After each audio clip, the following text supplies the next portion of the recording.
یہ ہے قطر، سعودی عرب، بحرین اور UAE کے درمیان واقع دنیا کا سب سے امیر ترین کنٹری۔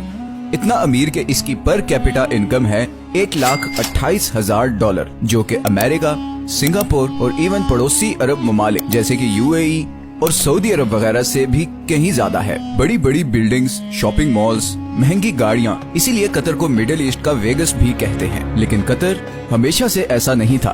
چند سال پیچھے چلے جائیں تو قطر صرف ایک تپتا ہوا صحرا تھا جس میں غربت، بھوک اور بوریت کے علاوہ کچھ نہیں تھا۔ تو پھر یہ اتنی بڑی ٹرانسفارمیشن کیسے ہوئی؟ جو دیش سارے عرب کنٹریز میں سب سے غریب تھا، آج دنیا کا امیر ترین دیش کیسے بن گیا؟ اس کے پیچھے بہت ہی انٹرسٹنگ کہانی ہے، اور یہ کہانی باقی سارے عرب کنٹریز کی کہانی سے مختلف ہے۔ اس ویڈیو کے اینڈ تک آپ یہ بھی سمجھ چکے ہوں گے کہ کیوں سعودی عرب اور UAE قطر کو پسند نہیں کرتے، اور کیسے قطر آنے والے وقت میں بھی اپنے پڑوسی عرب دیشوں کے مقابلے میں زیادہ خوشحال اور محفوظ ہوگا۔ یہ کہانی شروع ہوتی ہے 1916 میں، جب قطر کے امیر عبداللہ الثانی نے برٹش کے ساتھ ایک ٹریٹی سائن کی، جس کے مطابق برٹن نے قطر کو کسی بھی زمینی یا سمندری حملے کی صورت میں ڈیفینڈ کرنا ہوگا، اور قطر بدلے میں اگلے 25 سال تک برٹش کالونی کا حصہ رہے گا، اور یہاں سے نکلنے والے ہر نیچرل ریسورس میں برٹن کا شیئر ہوگا۔ 1940 میں قطر میں سب سے پہلی آئل فیلڈ ڈسکور ہوئی۔ 1960 تک قطر میں تیل کی کھوج اور اسے زمین سے نکالنے کا کام عروج پر تھا، اور قطر کے حالات آہستہ آہستہ بدلنے شروع ہو چکے تھے، مگر ابھی بھی کوئی بہت زیادہ تبدیلی نہیں آئی تھی۔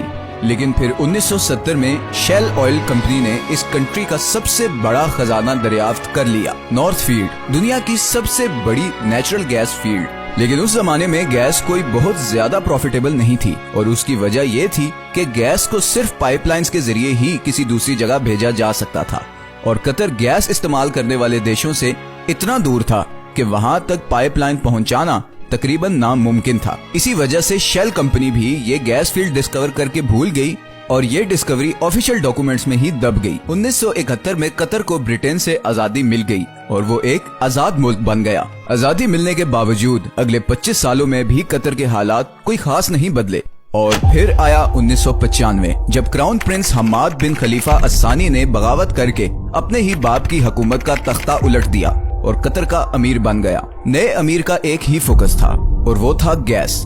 حماد بن خلیفہ یہ جانتا تھا کہ قطر کی تقدیر صرف گیس ہی بدل سکتی ہے، اسی لیے اس نے ایک بہت ہی ریئر ٹیکنالوجی گیس لیکویفیکیشن میں انویسٹ کیا۔ لیکویفیکیشن ایک ایسی ٹیکنالوجی ہے جس میں گیس کو لیکوڈ فارم میں کنورٹ کیا جاتا ہے تاکہ اسے آئل کی طرح شپس میں دوسرے کنٹریز تک پہنچایا جا سکے۔ اس سارے پروسیس میں گیس کو -161 ڈگریز پہ ٹھنڈا رکھنا پڑتا ہے۔ اسی پروسیس پہ قطر نے ساری انویسٹمنٹ کر دی، اور آج وہ LNG کا سب سے بڑا ایکسپورٹر ہے۔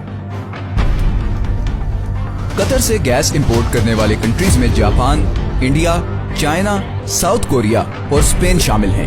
بلینز آف ڈالرز قطر میں آنا شروع ہو گئے، لیکن قطر کی تقدیر بدلنے کی ایکویشن میں تو یہ صرف ایک چھوٹا سا حصہ تھا، کیونکہ نیچرل ریسورسز تو بہت سی کنٹریز کے پاس ہوتے ہیں، انہیں ایکسپلائٹ بھی بہت سی کنٹریز کر لیتے ہیں، مگر اصل مسئلہ آتا ہے ان ریسورسز سے آنے والے پیسے کو صحیح استعمال کرنے کا، ورنہ وینیزویلا اور انگولا کا انجام ہمارے سامنے ہے۔ یہی وہ جگہ ہے جہاں قطر باقی تمام کنٹریز پر بازی لے گیا۔ قطر نے 2005 میں قطر انویسٹمنٹ اتھارٹی کے نام سے ایک کمپنی بنائی، جس کا مقصد تھا تیل اور گیس سے آنے والے پیسے کو پوری دنیا میں انویسٹ کرنا، اور اسی لیے آج دنیا کے ہر بڑے ملک اور ہر بڑی کمپنی میں آپ کو قطری انویسٹمنٹ نظر آئے گی، چاہے وہ لندن کے بڑے ہوٹلز، آفیسز اور اپارٹمنٹ بلڈنگز ہوں، امریکہ کے بڑے بڑے آفیسز ہوں، یا پھر ملٹی نیشنلز جیسے کہ Volkswagen, Barclays bank, Shell, Tiffany and Co, یا پھر روسنیٹ، رشیا کی سب سے بڑی آئل کمپنی۔ ان تمام کنٹریز اور کمپنیز میں قطر کی ہیوی انویسٹمنٹس ہیں، لیکن یہ بھی قطر کی ٹوٹل انویسٹمنٹس کا ایک چھوٹا سا حصہ ہے۔ اس کے علاوہ Qatar billions of dollars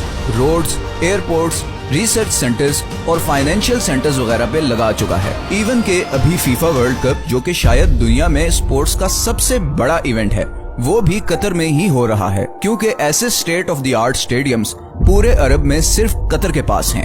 in ساری انویسٹمنٹس کا مقصد ہے آئل اور گیس کے آلٹرنیٹ انکم سورسز کریٹ کرنا۔ اب یہ تو تھی قطر کی اکنامک سائیڈ،